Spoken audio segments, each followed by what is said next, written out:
Assalamualaikum warahmatullahi wabarakatuh. Halo Nanda hebat, apa kabar hari ini? Semoga Nanda selalu dalam keadaan walafiat ya. Berjumpa kembali dengan Ibu Lili Suryani di pembelajaran kita hari ini, yaitu tentang perkembangbiakan makhluk hidup, yaitu perkembangbiakan tumbuhan. Tumbuhan berkembang biak untuk melestarikan jenisnya. Perkembangbiakan tumbuhan dibedakan menjadi dua, yaitu perkembangbiakan generatif dan perkembangbiakan vegetatif. Perkembangbiakan tumbuhan secara generatif dialami pada tumbuhan berbiji melalui penyerbukan.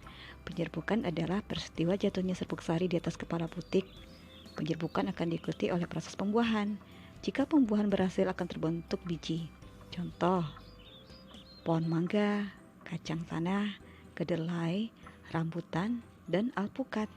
Perkembangbiakan generatif terjadi dengan pembuahan sel kelamin betina atau sel telur oleh sel kelamin jantan atau sperma. Sel telur terdapat dalam putik, sperma terdapat dalam serbuk sari. Perkembangbiakan tumbuhan secara vegetatif atau tak kawin terjadi pada tumbuhan yang tidak memiliki bunga atau alat perkembangbiakan generatif. Ada dua macam, yaitu vegetatif alami terbentuk secara sendirinya. Yang kedua, vegetatif buatan, yaitu perkembangbiakan yang sengaja dilakukan oleh manusia.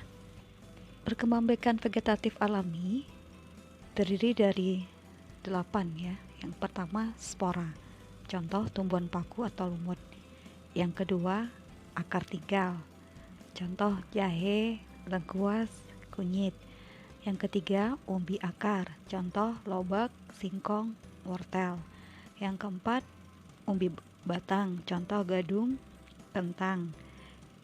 Yang kelima, umbi lapis, contoh bakung, bawang merah. Yang keenam adalah geragi atau stolon, adalah batang yang tumbuh menjalar di atas atau di bawah permukaan tanah. Tunas pada tumbuhan menjadi tumbuhan baru, ujung yang menyentuh tanah akan membelok ke atas.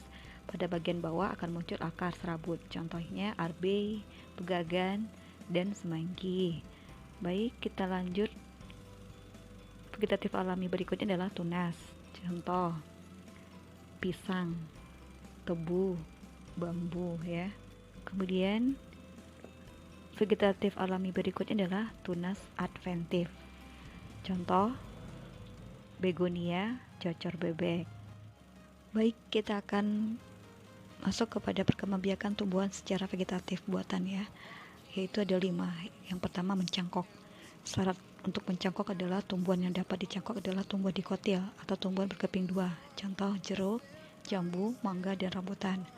Yang kedua, okulasi atau menempel adalah menempelkan mata tunas dari dua tanaman yang sejenis tetapi berbeda sifat. Contoh mangga manis berbuah kecil dengan mangga asam berbuah besar.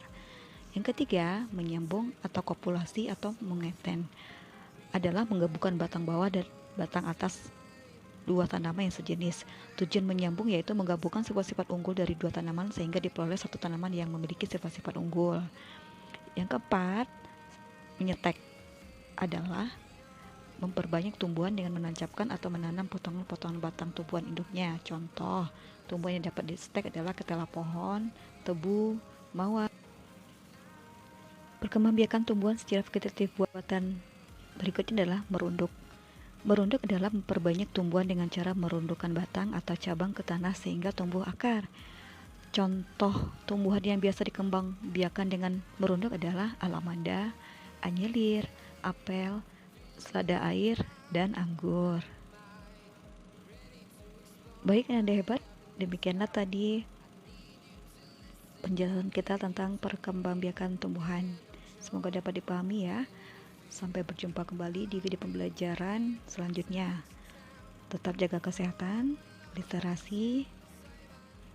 Ibu sudahi. Wabillahi taufiq wal hidayah. Wassalamualaikum warahmatullahi wabarakatuh.